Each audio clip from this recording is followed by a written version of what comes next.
We're all colorblind. Yeah. Cut. Thank you. You're welcome. Please don't put that in the episode. I'm not gonna put it in. Hey viewer, The more if this we talk about not putting it in, it's gonna.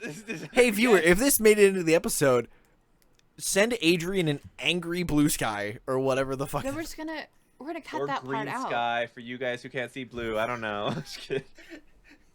Gray sky. Oh, it's hot in my room because I don't have a fan on. I'm so stupid. Okay. I was like, I'm sorry. I just got really sweaty and could not Yeah, figure you out are because I'm sweaty. literally sitting down. Welcome to the internet, sweatiest place on earth. Ew, I hate that. This corner of the internet is not sweaty on purpose. I used to play League of Legends. Ooh, me too. Yeah, no, we ain't going back. We ain't going back to those sweat mines. I played my first match of Dota in like a year yesterday. Uh, How do I feel about it? I'm still okay against bots. That's all I can say. no, I literally called Riot, or like told Riot I wanted them to delete my entire Riot account, and they called me, and I had to give a verbal confirmation, say my my email and my screen name, and confirm I wanted it deleted, and they still gave me 30 days to reverse it. And I was like, absolutely not. I'm killing this into the ground. That's intense. It's probably like a bunch of like spiteful partners or friends that just like got their other accounts, just take it out. There's considering Riot, yeah. I wouldn't be surprised, but it's also like, hey, we can just hibernate your account. I was like, you don't understand. I have to kill this. Yeah, spent but they too want the much- money, so they're gonna Yeah, offer they you want the every, money. every potential way to not do this thing. And so like a couple of my buddies that used to play, like their accounts got hacked, and they're Mhm. like, well, we can't do anything about a hacked account. Sorry. And it's like that person is still putting in play hours, putting in money. Like that person is still part of the system, and they want to keep that system running. So the fact that I just like took my Riot account behind the woodshed and, you know, asked it about the rabbits, was ultimately better for everybody. Yeah, no, I mean, it was for me it was a weird time. Yeah. And then you just find a more difficult game with a higher skill cap. Or just That's- a game that respects your time a little more than League. I did go play Yeah. Destiny 2, which may or may not have been a great jump. Hey, wait No. a second. Uh-huh. Wait a second. Uh-huh. Yeah, you're a nerd, Alex. Fuck you. Listen, I didn't get into League of Legends because I played World of Warcraft. Because I and respected myself and I did Because I something talked to girls. Yes, that's exactly why. But no, Have you seen them try to talk to girls? my little sister used to play League of Legends, but I don't know. I don't think she got in deep. I don't think she got in. I got in too deep. That deep. I also didn't want to spend, like... Because that's the problem with most League games. You're either out in 15 minutes or it's dragging on to 40 every Mhm. time. And I hit a point where I was like, oh, I can't do this anymore. I have to, like, have a job. The job could have been League. It Ah. no, I was too washed up. All the professional League players were like 4 years younger than me at that point. Like they were just like they're like, oh yeah, all these Korean and how old is Faker? Anyway, I'm not gonna get into that. I'm not dredging up this useless knowledge in my brain. It's okay. I'll help you. Hi, welcome to Dungeons & Degrees. My name's Adrian. And I'm Alex. Today we're back with Curtis. Curtis. Welcome back, Curtis.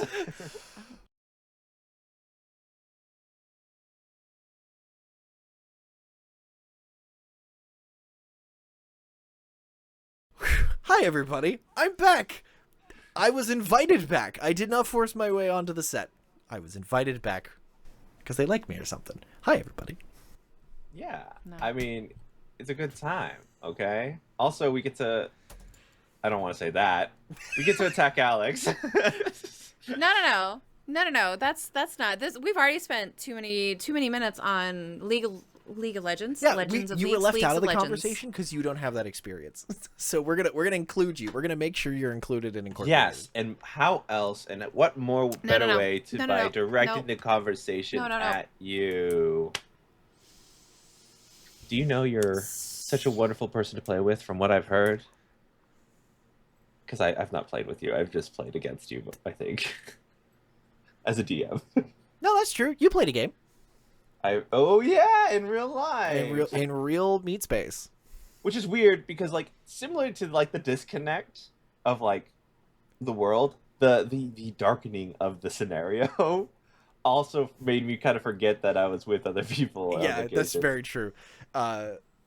For reference, dear viewer slash listener, over New Year's, the group of us got together and I got to run a session of 10 Candles, which is an incredible game, designed for one shots and some of the best built-in ambiance you'll ever run into. Oh yeah.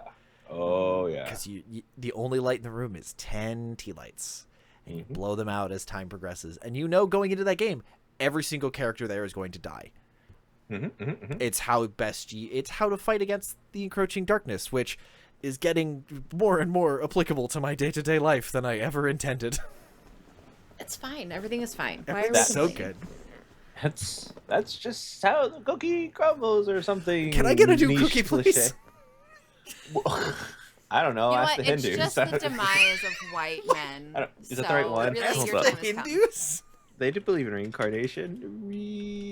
I'm gonna let you. I think that's the Buddhists. It might be the Buddhists. Oh no, I'm good. You are good. Okay. Refers to the beliefs that unless hold up. No, this isn't. Ooh, Yeah, this read the isn't rest AI. of the Wikipedia article, please. Don't just take the first 3 sentences. That gets you in trouble. First 3 sentences. No, okay, you guys keep talking. I gotta do research. Cancel Saying research. that's the way the cookie crumbles. Adrian, you were very close to a pivotal movie of my childhood, which was, I think, Bruce Almighty. And that's the way the cookie crumbles. And Of your that's the way. childhood? You attribute Bruce Almighty to your childhood? Liar Liar was closer to my childhood, but Bruce Almighty was pivotal to my sense of humor and why I'm as weird as I am. Okay, cool. I love that for you. That's so great. Thank you. Thank you. Bruce for Almighty that. was around when I started being like, what's Jennifer Aniston doing in the bathroom during this one scene? And my dad's like, I'm not telling you. I don't. I don't remember that one either. Yeah, it's the sort of thing where it's like, here's a happy movie, and then here's this random moment that's just for the horny, repressed dads in the audience, and maybe the women being like, God, I wish I had that. And then they just carry on with the movie. Never mentioned again. I think I've seen that movie one time. One time. I don't want to watch it again. I'll be honest. So many movies from that time age so poorly. I mean, yeah. There is a monkey that crawls out of a dude's butt. Yeah. Like a typical like cholo kind of gangster guy, and I'm like, ooh, Yes, I remember that part. ooh, this, That's weird. Are you looking up the scene? 2003. No, I was just trying to figure out when Bruce Almighty came out? Curtis's childhood existed. started in happening. Okay, I'm gonna take a. Do you want to know? I'm gonna take a shot in the dark on when Bruce Almighty came out. Do you have the number in front of you, Alex? I did say it out loud, so I am. But Oh, I did not but hear go you for say it. the year. I didn't hear it either. Okay, so Adrian says 2012. Oh God, no. I don't know what time is, man. Curtis said childhood, and y'all are 2004. 2004. You- Okay, You... Adrian, do you wanna change your answer? Would you No, like I to don't care about my answer. What is this gonna give me points? Is there a prize at the end? Listen, for if me Jim and Curtis? Carrey I is mean- still God, it might not could. hurt.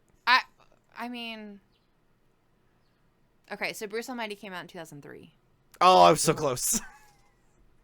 Why would I change my answer? I don't. Time existing, like, is weird already. Like I keep looking. Like I got a little graduation note that hey, my nephew is going to be in college next year, and I'm looking at this kid, and I'm like, I remember when you were this big and also Yeah. very tiny, and you had like this big old dorky smile when you were excited, and I was just like, and then I see it now, and he's got like a full head of curly hair, and I'm like, when did it start curling? Who is Yeah. this? Yeah, that's a horrifying moment. I have one cousin who is going to be graduating college in the next like 2 years, and I'm not looking forward to that because that's the sibling cousin that I remember like holding as a child. I remember holding her as a newborn, Mm-hmm. and my brain will not be happy with computing those two things. Yeah. Yeah. So the class of students that I student taught with that were in 5th grade have already graduated college, and at least one of them has a child, like a full like 1-year-old child.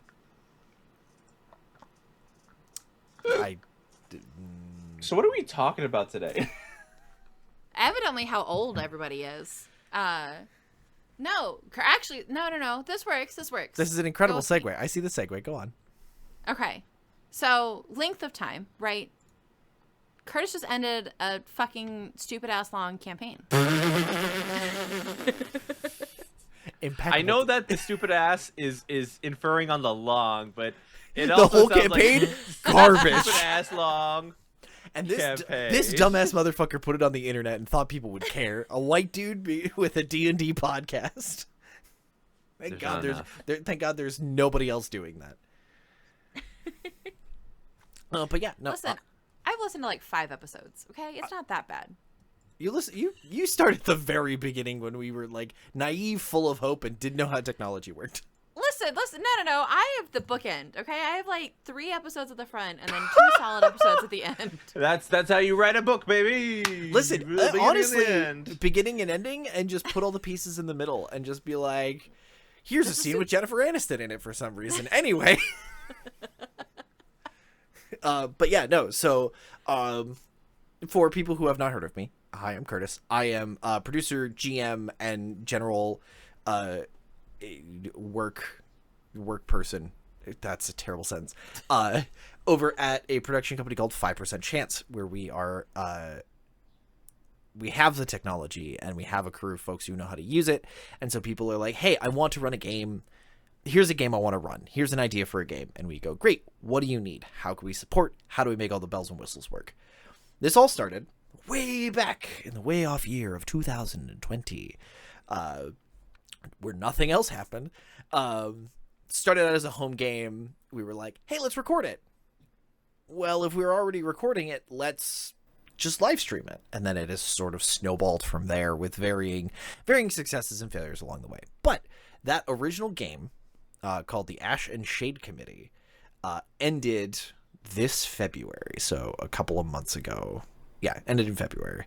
I don't want to put dates in the episode. But yeah, after about 5.5 years, and I think I did the math, because we were playing almost every week for 5 years. Nice. And I think I did the math, and it's like 2,700 hours of recorded gameplay to put that monster together. And the end, yeah, it ended in February, and I still have not finished editing the finale because it's like it's there's so much going on that my editing brain has slowed to a crawl. Does it like feel like you don't want to finish because then it's finished kind of thing? Yes and no. Like it's like I wasn't asked the hard hitting question. Let's go. Give me the good Why shit. do you have to call him out like that? No, there's some amount of. So, one of the things about it is that drive. Like, I've been sweating about the final session, which because it's been virtual minus a couple of in-person sessions, but it's been almost entirely virtual. And so for a finale, I wanted to do it in person, battle map, table, like the whole in person, like getting the vibe of an in-person D&D game, because that's a lot of my players had never played before. And I was like, Roll20 is great. Theater of the Mind is great. Let's get minis on a table with big, beautiful maps and just have it out. You know, be our own mini Critical Role. Except I have no 3D terrain because I think it is kind of fraudulent. It's great. It adds a wonderful aesthetic, but I think it is unnecessary. But we'll get into that. Will we? Is this a hot take that you really need to get off your chest? Yeah, it's an ongoing, and it comes up like if we talk about the monster at the end, I'll like talk about it a little bit because you don't need Warlock or you don't need all the fancy buildings and stuff. That's just unnecessary. But anyway, got to the end, and I stressed about that finale for about 6 months leading up to it. How do I wrap up? I had originally I started with like 4 or 5, I think with 4 players. At one point I had 8. Whoa. And then that number has fluctuated. But 2 of the folks were from, and you know, people's lives changed, their jobs changed, and they couldn't get the time. Yeah. Because life happened. And our kind of idea was life takes priority. So if you are burnout, if you have work, if you have a concert, so many of them were music teachers that concert season was abysmal. But like life comes first, and that helped get us to 5 years. But I had 3 players at the end. 2 were from the very, very beginning, and 1 was my friend Devin, who came in like 3/4 of the way through and was like, great, here's a level 12 character with some unresolved trauma, let's figure it out. And so spent 6 months crafting the ending on the front end, and then February we recorded, packed up, so drove from DC to Pennsylvania, so about 5 hours. Got there, started to set everything up because we were going, like, got there Saturday, we were going to record on Sunday and then leave, and a whole cacophony of things went wrong prepping for the recording. Got the recording done, packed up my entire car, headed back home, got home at like 1 a.m, and the crash out afterwards was incredible. Wait, what? Just not even just from the driving, but from like, this thing is finally like, oh, not the new terminology of crash out. No, oh god, no. The physical, just the physical release just sounds gross, but like, yeah, I mean that's what it is. My body, the physical release. Yeah. I made it weird. You made it weird by making it weird. You made it weird by pointing out that it might be construed weird. Like, we got it. We got it. But yeah, no, so my body was like, we can't think about this. We have spent so many hours building and working and crafting this, and it finally ended. You can't nitpick what could have been better because it's done. Just let it go, dude. Just sit on it for a while. And just I think there is some element of like, when I finally finish, either it's done and I won't ever get to do that again, or I'm going to get back into it and be like, there's so many things I don't like. I could have, like, it's that burnout gifted kid, it's never quite perfect, it's never quite good enough thing. That's inevitably going to be there. And there's also like the growing shame of like, it's been months. Where is it? And the answer is, it's still on my drives. It's still in progress.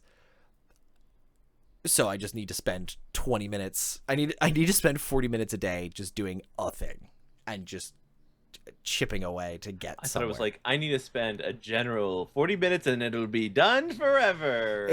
It's going to be slightly longer than that, because going from virtual to in person, tweaking overlays, making sure cameras look good, lining up, like having kind of crappy, because it was all recorded on like webcams, and then having decent audio, so I got to make everything line up as best I can. And did it look good? Because I'm behind the chair, I can't get up and look at how things look in the middle of the recording. So does this look as cool as I thought it would? I don't know. We're gonna get there when we get 4.5 hours into the final combat because it was a 6-hour session. It was a doozy. Woo! That sounds fun. It was. Anybody cry? Sorry. No. Again, valid question. They did. There were tears. Especially like everyone nobody died, which was good. Nobody. Like none of my characters died. They had done a phenomenal job of setting up the final encounter and being ready for it. That when it hit, they were like, "Cool, let's go." Couple of surprises here and there. They actually completely derailed an entire phase of my boss fight. As per completely the game. Completely skipped it. And I had 3 maps printed out on like outdoor signed vinyl because you can get really good color. It's good, it's durable, it's dry erase, like they work really well, and they're pretty cheap. And I had 4 maps of this flying city that they were in. I had like the control bridge, I had the engineering floor, the weapons floor, and then I had the rooftop. They completely bypassed 2 of those maps. They were like, because I probably should give some context to the final fight. Yeah. No. Fuck the context. Fuck the context. I want to know the context. No, they can go check it out on your channel. Oh, don't send them there. It's not up yet. I'm not ready. That's not my fault. That's fair. That get is- ready. If you listener who Get have come ready. back years later and it's still not up, please send angry message to Hibbergy. Yep, at Hibberdigibit on most of the socials, or at 5% chance. Myself or my business partner Erica will read them, and she will yell at me for not having done the most simple of tasks. But no, so big. Essentially, Dragon is being summoned, being downgraded from a demigod and taking material form. Dragon Lady had a bunch of cultists that were like. She'd given power to all of them, and it was like, good, kill each other, and whichever one of you has all my power at the end, you're my acolyte. I will grant you many boons in the afterlife, etc. The party knew where she was going to land in her material form, and had a big-ass flying city that they were like, we grabbed her skull and any other artifacts of hers we can put in one place, because she would show up at where her power is most concentrated. So... Right. We've got this box with like a skull and all these other things on it. We're just going to kick it out the door of the fortress. It lands on the ground and she'll hatch there, and then we'll fight her on this big flying city. Nice. The other cultists were going to teleport into the city and try to sabotage the city. So my player, they started to teleport into like the teleporter pad, essentially. A lot of this was ripped off of like Enterprise designs. And they were like, dispel magic. I'm like, they're trying again. Dispel magic. And so my barbarian was like, can I cast shatter on the teleportation circle? And I was like, what level? He goes, I'll burn a 9th level shatter on this, like with this magical hammer. And it was like, cool. So you'll break it, but it's going to break your hammer. And he's like, that's fine. But with that, I didn't need 2 floors of the ship. I was like, great. We're going to fight on the ground floor. We're going to fight upstairs. That's all I need to worry about now. Consolidation. I just like took those two maps and just rolled them up and put them aside. I was like, I don't need these anymore. But then I need the dramatic music of you like rolling them up just slowly. it wasn't dramatic. It was very panicked.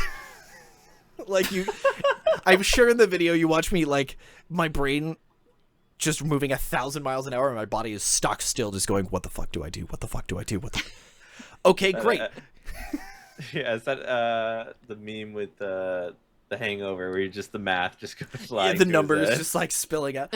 And that was one where like my breaking the hammer was like knowing the intent of what they were doing. Breaking the hammer was okay. I will let you like absolutely. It will not be free. This will cost you. Yeah. And like had him roll. I was like, cool, roll damage. And he's like, oh, because it's shatter is like against an object, it is disadvantage. I was like, incredible. But you're essentially cooking this into a live arcing circuit. Your hammer's not going to make it. And he was like, he had this hammer forever, and it was the biggest.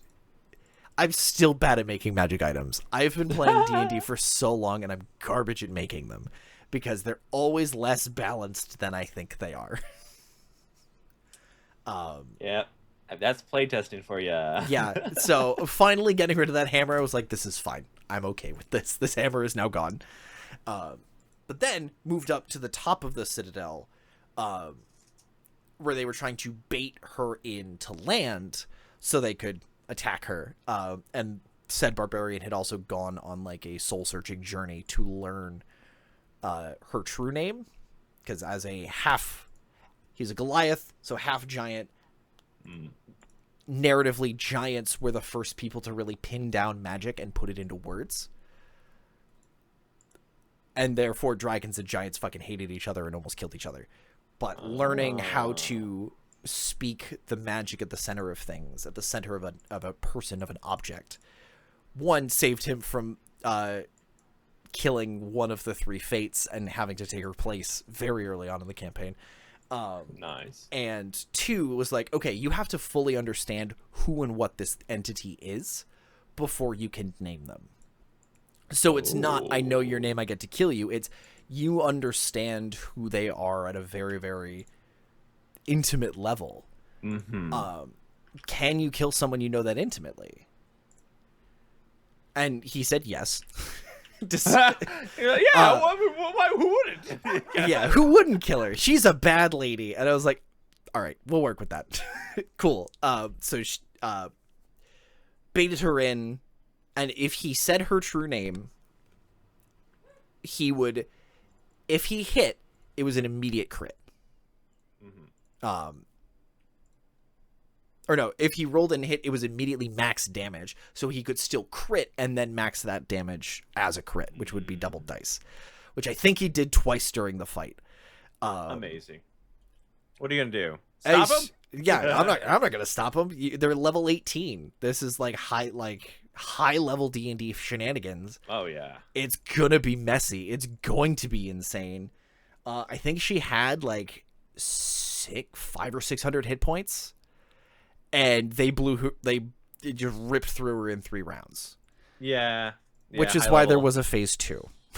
Oh! Yeah! We love a phase 2. We love a phase 3. And 5. Fuck 4. No, just kidding. Why 4? Why? What's the hate for 4? You don't want to know my history with 4.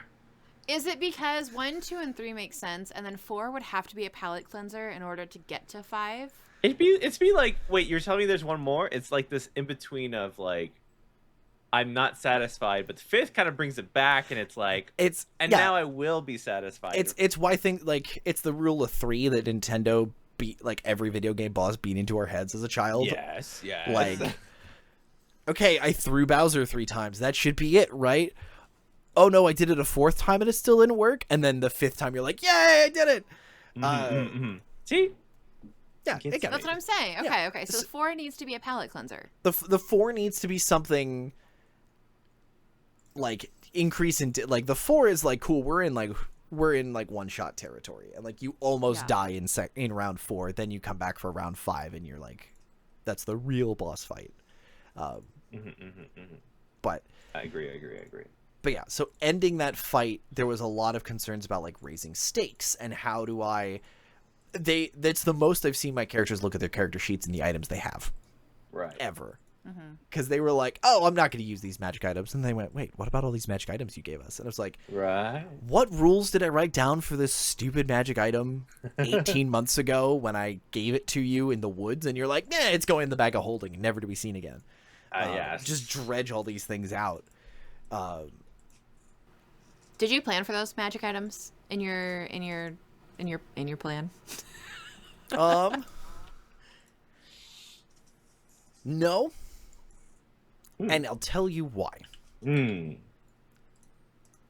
way I run my games is I know no matter how much I try to plan for what my players are doing, they will surprise me. They will always throw a curveball. They will always come at it from an angle I can't expect. So I focus on, what do I have? What do I have in my wheelhouse? I've got a big scary dragon lady who's just returned from divinity but is at the height of her powers before she ascended to demigodness. She's got a cult. I know what she wants, what she's trying to do, and how she's trying to do it. So, as an example, this party had essentially magical claymores from a... Wait, okay. Large sword or the explosive? The trigger activated laser activated. Okay. Yes, Sure. Magical anti-personnel mines that they picked up literally 3 years before as a relic from a war that had been wished away. Which was kind of fun because they were like, "Where are all the magic items?" I'm like, "You'll have to keep looking." And then they found them and they're like, These are Underdark magic items, and why are they meant to kill people? And I go, gee, let's figure that out. Maybe that has something to do with this enormous forgotten about prison. Don't worry about it. But having those items and being like, okay, here's kind of the damage they do. Here's the stuff that they do. And they went, cool, let's set those here, here, here, and here. And I was like, okay, based on the rules that I gave them for detecting these invisible mines, these magical landmines, will my dragon, because again, for me it's about that consistency, right? It's the monsters play by almost the same rules as the players. I get to pull a couple of fast ones here and there because otherwise everything's too expected. But does she spot them? Does she, if she gets hit by one, or she doesn't spot one and gets hit by it, does she then spot the other ones? Like, does she kind of know what's going on? How does she react to this unexpected burst of damage? This, they're trying different avenues of attack to try and throw her off her game. How does she react in those moments? Because she is an intelligent and powerful entity. It's not like you lay a trap for a bear and it's going to run off. Like, there are multiple avenues. How is she going to fight differently now that she knows this trap is an option? And you also get, as a GM, the players get rewarded for their trap working, and there's a narrative effect on the story and how the fight's going to go. I'm a huge fan of Matt Colville's Flee Mortals and Where Evil Lives books. They are D&D supplements. I don't know how well they transport over to 2025. I'm 5 2014. I'm old and wizened that way. But the ye age of 2014. Yes, well, back in 2014 when I was playing anyway, that bit's gonna get out of hand. No, it'll persist through our lives forever. Don't worry about it. God, I can't wait. But something they do, because as folks who have played D&D, what do y'all think about legendary actions? Or not legendary actions, legendary resistances. It keeps my shitty die rolls from ruining climactic battles. Right. I think it's necessary, especially because they're flinging 4 to 5 attacks at you, and you have to roll consistently good, or one bad roll, your guy is asleep on the ground, and you're like, oh well, all those cool things that guy doesn't get to do the cool stuff he wants to do. Yeah, exactly. Which is cool that they're able to use their spells to work, but it's not cool to not challenge the players. Right. Yeah. Because one of the things that I also did, as a GM, I'm like, no, I want to do the cool things. But as the players, they're like, oh, it's a legendary resistance. Oh no, there's no I wasted a spell. Mm-hmm. And not so something they do in Matt Colville's books is they have extra powers. They have extra abilities that they can use as long as they have legendary resistances, and sort of using those as a pool. So running a boss fight where they're fighting a headless horseman, right? He's got these flaming pumpkin heads orbiting him. He can grab one of those pumpkins and throw it like the Green Goblin, but on horseback. And it's an 8th level fireball, and he's got 3 of those because you can visually see he's got those 3. And he takes one and he chucks it. And then if he fails the save, I go, he's going to burn a legendary resistance, and he's going to grab one of those pumpkins and just crack it, and the energy's going to flow into him. You burn the resistance. He's got one left because he's got one pumpkin left. And does he use that for offense or defense? Right. So giving that visual tell to the players a little more to keep them like, okay, cool, this is actually gaining ground. We're getting somewhere with this. There's a visualization to progress, not this giant question mark. Are we actually moving forward within our endeavors? Did he pass? Like, what happened? And it's like, and I will tell players, he failed, but he's going to burn a resistance to, again, give that information. I'm also a fan of dragons and folks with breath attacks that have a recharge. At the end of the turn, at the end of the monster's turn. So the party can see, hey, this ice dragon has his ice breath back. He might use it next round, so keep that in mind. Because I've been in the party where we got wiped by a black dragon with acid breath that none of us knew was coming back. And we're like, oh, fuck, it's at the top of his turn. He has acid breath. I guess we're dead. Yeah. And that so makes sense. Yeah. It's walking that line of, I want this to be a really cool and epic and complex fight, but I don't want, like, my players can get blindsided by the amount of damage or a couple of different abilities that happen through the fight. Honestly, again, Alex talking about Destiny raids have some incredible mechanics for D&D fights because they are complex, like, you have to have multiple people doing multiple things in those raids, mostly standing on platforms. That doesn't always work in a D&D context, but By God, I was still so good at standing on platforms. I think it's still good. Like it's something else to do rather than I'm going to get as close or as far as I need to. And it's like, now I have to actually worry about movement. I have to actually think about these other things. Because some people are like, movement, fuck it. I don't need it. I'm standing here, I'm wailing. That's hi, all I'm I in got. melee range. I don't need to move. Yeah. Did someone say melee range? And it was also funny because this campaign ended. I had a barbarian, path of the, like, a wild surge barbarian and rune knight, and then I had a divination wizard and a scholar, a lore bard, and that was the party. And I could not for the life of me throw a curveball at them that those three couldn't figure out or fix with something they had. Some shenanigans.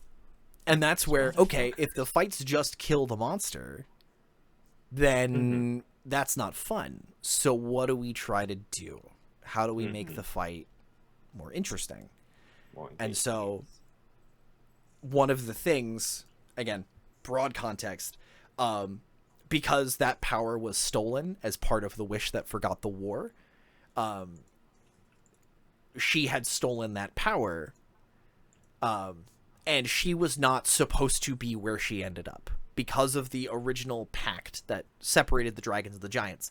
Dragons got to stay in the material plane. Giants went, nah, we're going to live on the material plane just 1 second behind everybody else, like just out of phase. It was cool. It was neat to be like, oh, fuck, there's giants everywhere. They're just, I can't see them. But I hate that. I hate that so much. That could be happening right now. Alex, No, any giants listening to this podcast, leave a follow. Hit us up on the social media. Like It'll and show up. comment. It'll show up in a second. We'll farm that desynchronized engagement. Listen. I just, for the girlies who listen to this podcast, A Court of Thorns and Roses does that to the reader, where you're like, yeah, Farrah's walking around this fucking land, nobody's there. She's just running around crazy by herself, and then you find out later that there have been servants everywhere. They have just been invisible the whole time, and there's nothing that I hate more in my life than to think I'm alone and to not be alone. Nothing. Man. If there's a giant in the room with you, the room's not big enough. But anyway, original pact said if a dragon crosses over to the space that has been allocated for the giants, or a giant crosses over into the material plane in the normal time, they will face capital O Oblivion, which is not just annihilation, it is an actual thing. It is an actual, like, problem. And so You said capital O. We got it. Yeah. I didn't get it, but now I do. Thank you, Curtis. I was thinking little You O. know, Adrian, what you said was Yeah. worse. What you said was worse than what Alex said. I'll take that sass from Alex. You're just used to that sass from Alex. Also That's true. Whoa. Alex, Whoa. you just don't interact with me enough. That's true. We should work on that. Do you want to play League together? No. No. Correct answer. But anyway, From neither one of you. I am a mental health professional. I do not. that's where I your do not audience, condone. that's your next Yeah. patient base. That's where you go. You go where the patients are, and they're all Stop. angry in Stop. CS:GO Those people- lobbies. No. So here's the thing. The first thing is to want the help. If you're in League, you don't want help. You want the hurt. You want that pain. This- oh, I got ganked for the 4th time. It feels so good. Oh. Anyway, That's a word I thought I was never going to hear again. And Ganks? here we are. Yeah. um, Mine. Okay. Cool. Anyway, so that by her coming back, she knew the pact was going to be broken, which brought in basically an adjudicator to arrest her, sentence her to oblivion. And she's like, cool, I'm just going to kill this guy. And like Girl she boss. knew the stakes going in, same as the players did, that oblivion would come. And she had, as the party was gathering her things, they kept finding Talisman of the Spheres, which control spheres of annihilation. It gives you a bonus on the check and lets you control them more. And so you're going to face Oblivion. Here's an Oblivion Ooze, which I think is a 3/5 monster. That's just like the cosmic vacuum cleaner. That's like, we're just gonna wipe this whole slate clean and we're gonna deal with it later. And so that gets into finish the boss fight. She sort of ascended to her semi-divine form, and the party's like, oh man, how are we gonna kill her? And then the sun got blotted out by this Oblivion. And it was like, hey, you guys as individuals can't kill this thing. You have to use the ship, and you have to decide if it's you or her who's gonna die to this thing. Because she's going to try and rip the ship out of the sky, and the ooze doesn't care. Here's the final boss fight. Like, you can use your skills, you can use the knowledge and everything you have. This fight is more than just your sword, your staff, and your bagpipes. Like, you need more than that Yeah. to win You this need fight. your whole kit and caboodle. This is, and it is bigger than you. You continue to wander into things that are bigger than you could possibly imagine. And now the three of you are going to do something that has never been done before. And you're going to just remove this threat from existence. It, like, wipe her from everyone's memory. Every trace of this dragon's existence is going to be cleansed. And they went, yep, let's do it. And they, with some good maneuvering, and because they just drove the ship around and handled all of that. And it was I really liked that fight because the stakes scaled really well up to like, you're level 18. Yeah, you're the toughest guys around, but you are part of the whole campaign was like, there are choices that are made for us. There are like gods and other people make choices and assume how people are going to fall in line. And the entire time the campaign has sort of been this self-actualization. You are the unpredictable element. You are something that cannot. This time it's different because you're here. And so coming to the end of this campaign, it was like, this would not happen without the party being here. The war would have continued to have been forgotten, or it would have been reset, and this dragon, Yati, would have been able to run amok and be whatever she wanted to be, and be the tyrant that she was before she ascended, but even worse. And it was like, it's weird looking back on 5 years of playing and seeing a through line like that, and being like, oh, here's all these threads that I can like make sure are together. I'll tie off a whole fuckload of plot hooks that I left unanswered. God, there were so many. That happens, okay? You just get caught up in the that's moment. a long time. You're fine. Yeah. And it's funny the things that people ask, like, what happened to this guy? And I'm like, oh, yeah, here's what happened to them. And they're like, what do you mean? I was like, you guys never went back to talk to him. He's just there, twiddling his thumbs. And again, the world's spinning on, sort of circling back to like how I planned for it. That's how I run my games, because the world is spinning regardless of what the players do. Mm-hmm. What the players do change how all those other plates start to spin. Some will wobble, some will slow down, some will speed up. Knowing all the different factions, all the different movers and shakers in the world helps figure out who's going to respond. So like you have a group of heroes that come in and they, oh great, we cleared out the goblin encampment outside of Phandelver. Cool. Who moves into that cave when they're gone? Right. Who does, like, what are the knock-on effects? Yeah. And how does that trickle through for 5 years to like, how does it wrap up? Where do we find what scenarios are only possible because of what these players did, and highlighting those so they have a sense of their impact and a sense of the world being better for their actions. No matter how much it sucked to be them, the world is better for it. Or worse if you're running an evil campaign. But like right now we could do with some like, look, you made the world a better place. Yeah. All in 3 hours on a Wednesday. Yep. Yep. I'm always down with that. Yeah.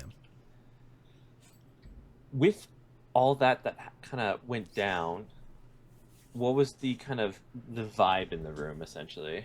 Because I've had that only once before after finishing a long campaign, and it's just like, one, I was completely drained as the DM, and I kind of always felt like I could have done more, I could have done this, I could have done that, and I just like always in my head, even after I said and that's it. How did you feel? Oh man, I was out of gas as well. Like juggling maps, juggling minis, juggling a lot of different stats. Had just like closing the literal notebook that I had after giving every player, rewinding slightly, fight ended. Yeah. Yes. They watched the wish, the abridgment that had skipped over all this, kind of come apart. And they started to see where they finally saw the scars from this war that had been erased on their world. Yeah, they won the fight, but they are not done. There's still work to do, right? Right. It's kind of that scene where it's like, well, we did it, Patrick. We saved the city. Now we got to go help clean up the city. And then I went, cool, we're going to flash forward 6 months. What has your character been doing for 6 months? What do you think now that the fight is over? What are they going to do? You figure 1 or 2 months to recuperate. What do they do now that this thing that's been driving them? What's their new purpose? What do they want to do? And a lot of them, 2 of them, went and started like working on basically serving as envoys between the Drow and the various Underdark races that were now back from this wish, and trying to just avoid it from happening again and making sure we learn from that mistake. And our barbarian went back, like for the first time, went home after he reclaimed it from the guy who killed his parents, went home, checked in on his hometown, and sort of made sure things were working. And then 6 months later, they got together for a wedding of one of the NPCs that they had been working with for a while. Oh, not a romance. Not ending as a romance. It was the wizard Atronics, who at some point I accidentally Dumbledored him, and he started out as a really old wizard because I've never played a game with an old wizard before, and then he turned hot, and I was like, God damn it, I've made him like hot and in his 40s. My abs, they're coming out from my cloak. Abacus chisel kiss.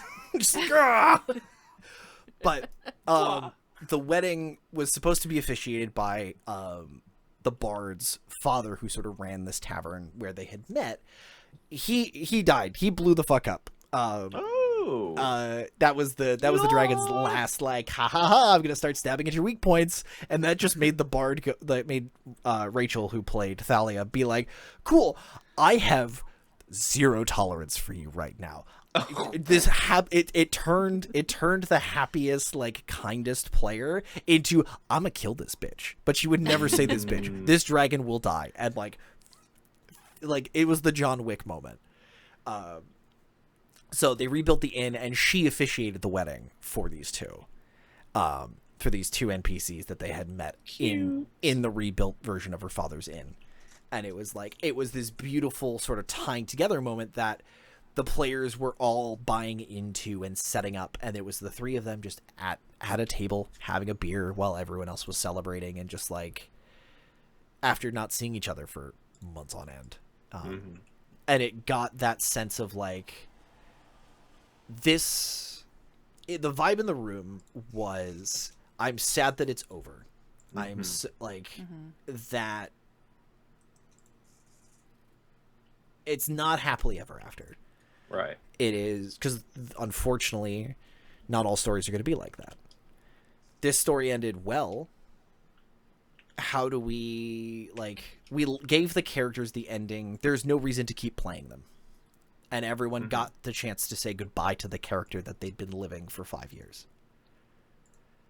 Living for 5 years is wild. It's a true statement, but just like hearing that, like, oh, I've been living through this character for so long. 5 years. Yeah. It's weird going back, and Alex, watching the original episodes, me 5 years ago is an incredibly different human being than I was those weird benchmarks of like when every season was a new benchmark, and just how life changed and how we changed as people. Like, people got married, people got divorced, people had kids. Like, it got so, it's a weird time capsule to have it all streamed, and everyone was like, hey, when do we start the next one? Was quite literally a sentence that my buddy Chris, who started this whole thing, he was like, when do we start the next one? And I said, Chris, buddy, I need to not think about an RPG for a hot minute. I need time. I need to let it sit and simmer. I need a cup of coffee. I need much. It's 6 p.m. I gotta pack this whole thing into my car and drive through 70-mile-an-hour winds across the state of Pennsylvania to get home. No thanks. I would like to just soldier on. But the vibe was this goodbye. It felt like a graduation is really the best thing. We're like talking about what we loved about each character, what we saw, what did we learn from everybody's character?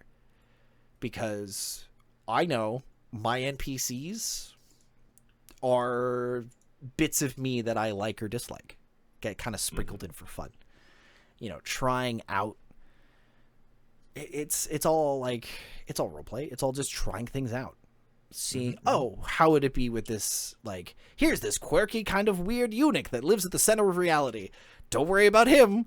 Here are these NPCs that have, like, there's, like, this NPC is blank, but also blank. Like, here are the two or three conflicting personality things about them that make them interesting. What pieces from that do we pull from each other? Pieces that we pull, like, I like how Rachel is always asking questions. She's always the curious one. Even when it's a time for action, she will ask, and she will ask with empathy. She will always be curious. But there's also learning from Ronan, from Chris's character, the barbarian. There is a time where you just need to punch things. You just got to break shit. And standing up for injustice, no matter what the personal cost is going to be. Whether or not everyone else agrees it's an injustice, if it's an injustice to you, you can correct it. You can take steps against it.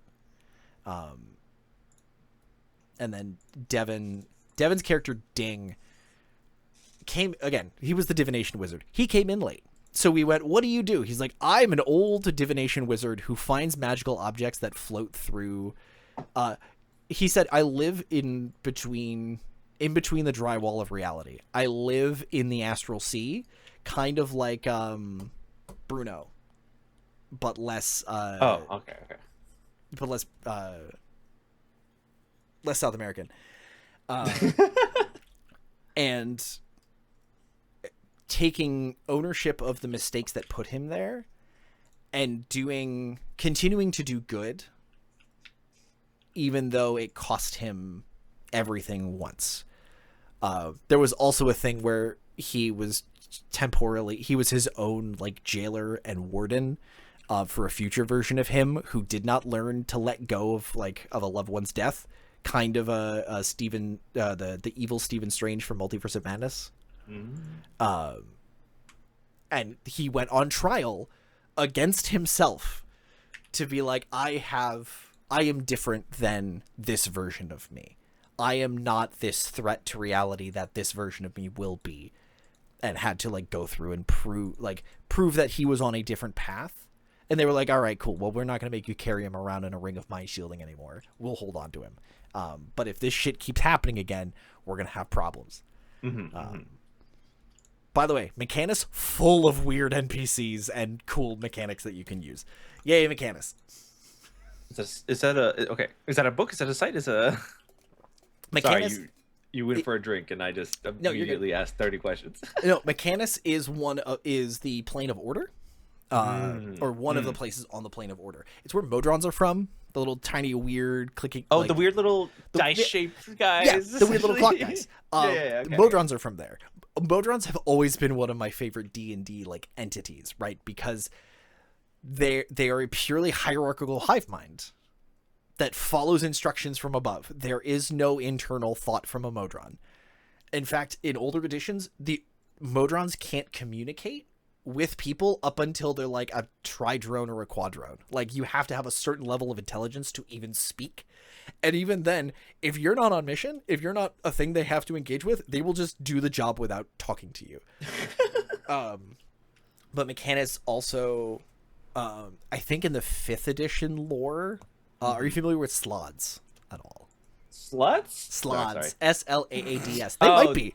The salads. Oh, yeah, sorry. the salads. Yeah, the slad. Yeah, slads. That's yeah. Those sluts. So yeah, Mechanus made sluts by being true. They were like, we don't like true. Limbo. Too much weird shit's happening in Limbo. We're gonna take just a rock of pure order and structure and just chuck it in there and let God sort it out.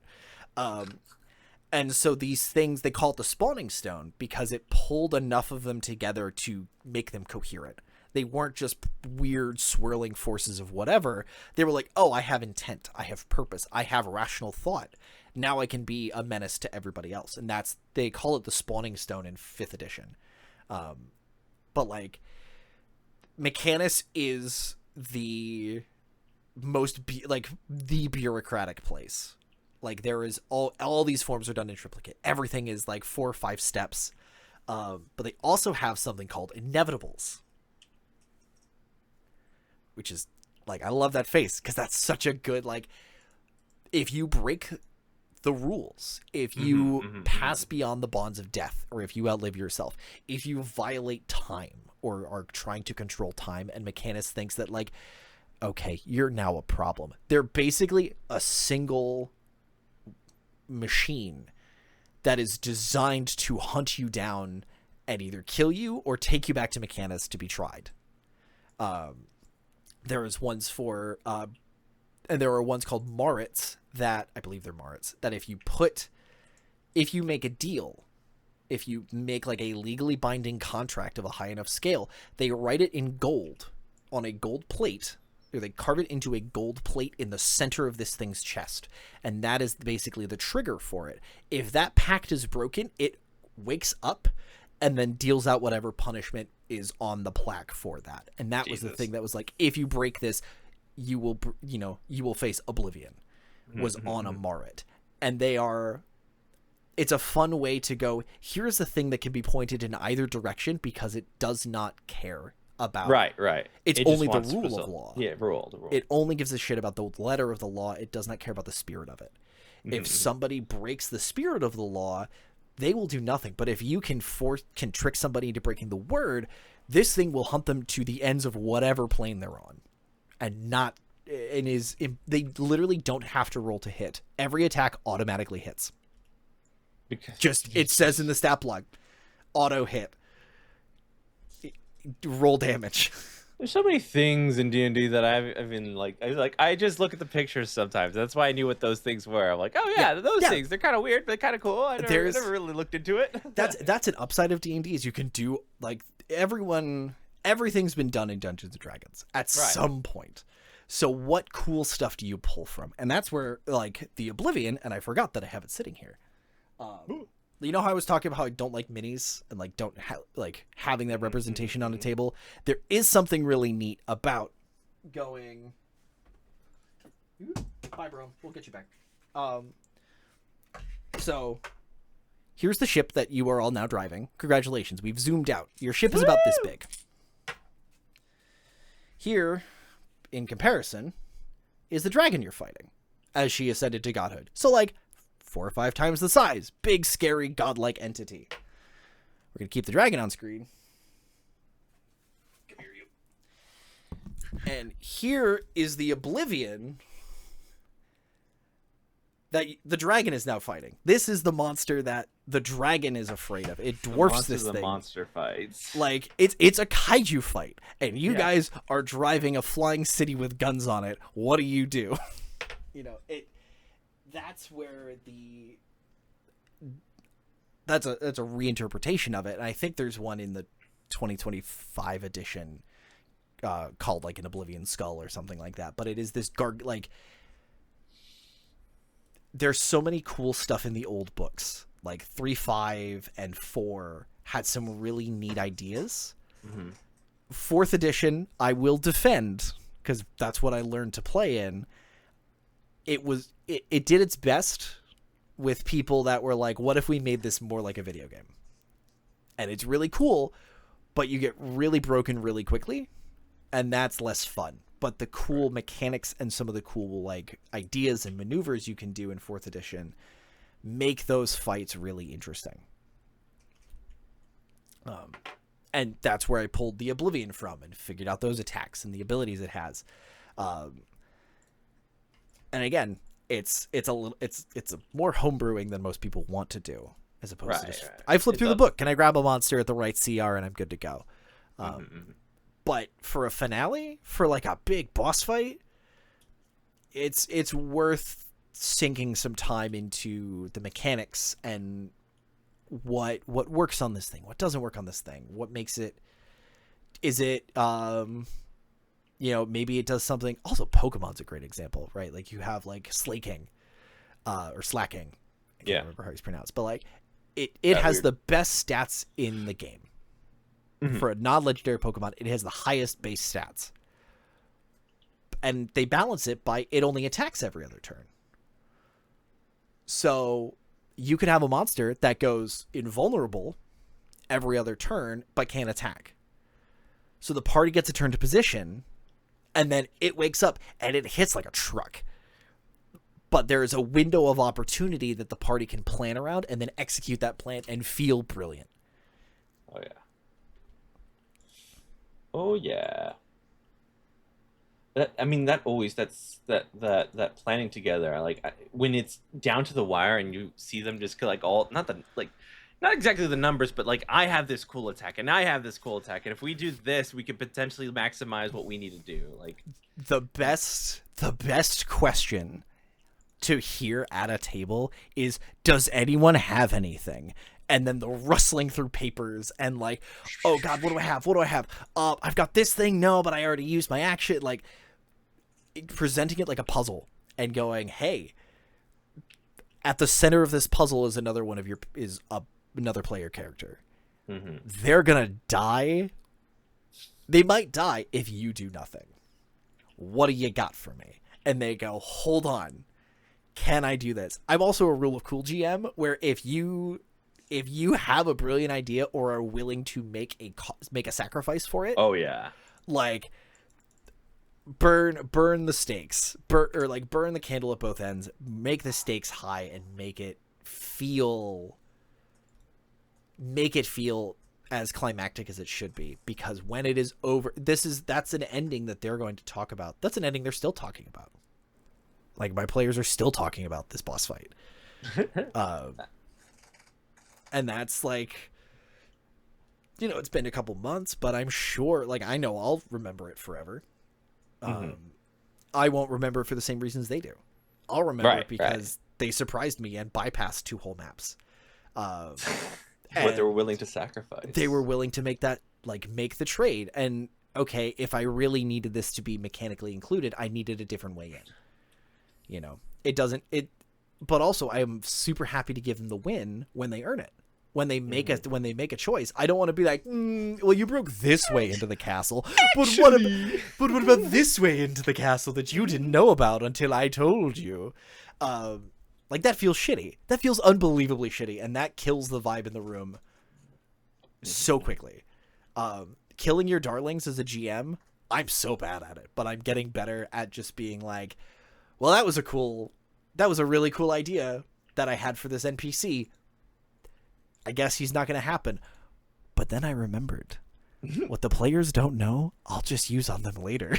I'm not going to waste all the prep work I put into building like the luckiest bad guy on the planet, where just like everything happens around him. Like Domino from X-Men.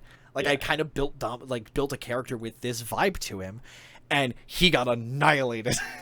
Because they went, no, your dead as dicks. We are stopping this right now. And I went, cool, I'm going to just bundle up that entire character build and just put it in a little folder, and later on I might use that. But I know how to make it, and I know how to make it interesting. Also, give your martial fighters Battlemaster maneuvers, even if they're not a Battlemaster. Yeah. Like, keeps things interesting for them. Don't just swing twice and call it a turn.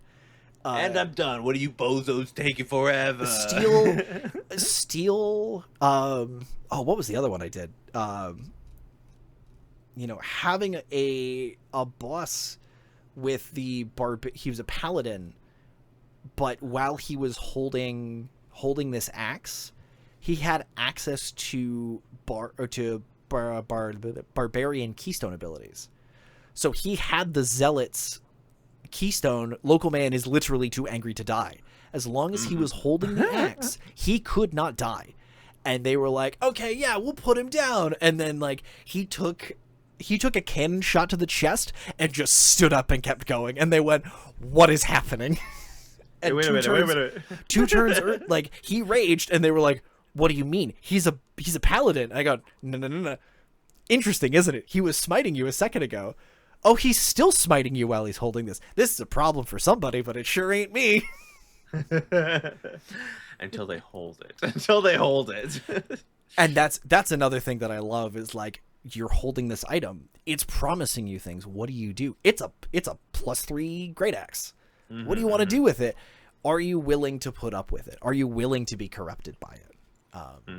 Are you willing to see this item's dreams realized? Because it's not good. Yeah.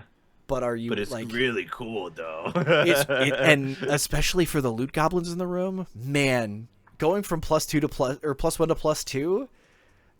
I don't care that it like slowly makes my legs fall off. Like, it's a +2. You can slap my ass. What, I Alex? care. What are you thinking? I feel attacked as a loot goblin. Yeah. Well, that's but that's also on you, man.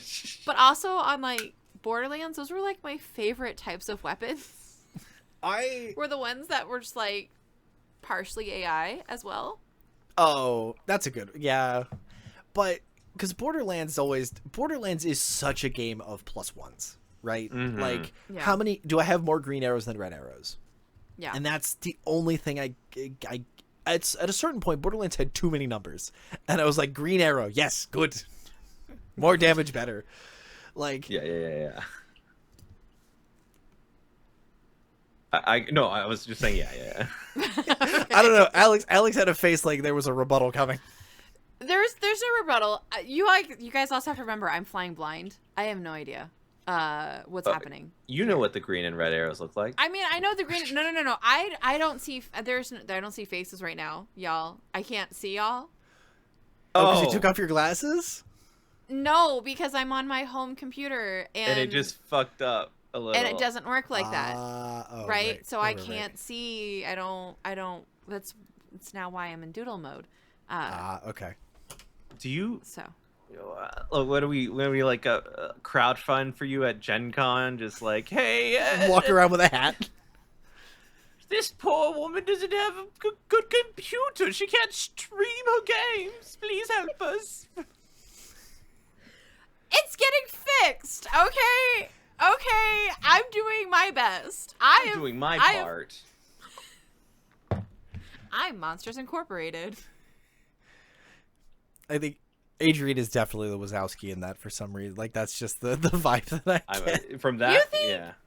You think Adrian is Mike Wazowski? Mike Wazowski. Yeah, whatever. Ah! Is that good? Yeah, it's a pretty good Billy Crystal. I'm not gonna lie. Stop! Don't besmirch Billy Crystal like that. Wow! Who's besmirching anybody? I'm remembering him. He's still alive. We can still remember him even if he's alive. But yeah, no. 5-year campaign. Holy Christ. I needed a breather after that. And to put like an actual answer to your question, yeah, it felt like graduation. It felt like we will see if we see these characters again. They aren't ours anymore. They are going to be off in this world doing whatever it is they do. Mm-hmm. And maybe if we're lucky, we'll run into them again. And we'll go back to them. You know, we'll run another thing. We'll say we'll keep in touch, but eventually just that time and distance will will get away from us.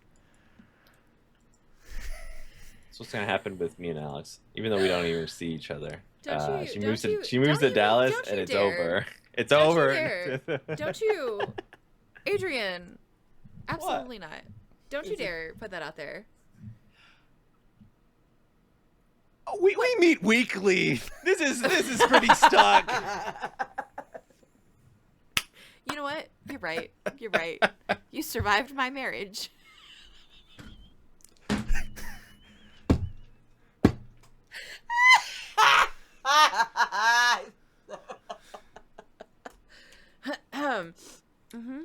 That's a scream for help if I've ever heard one.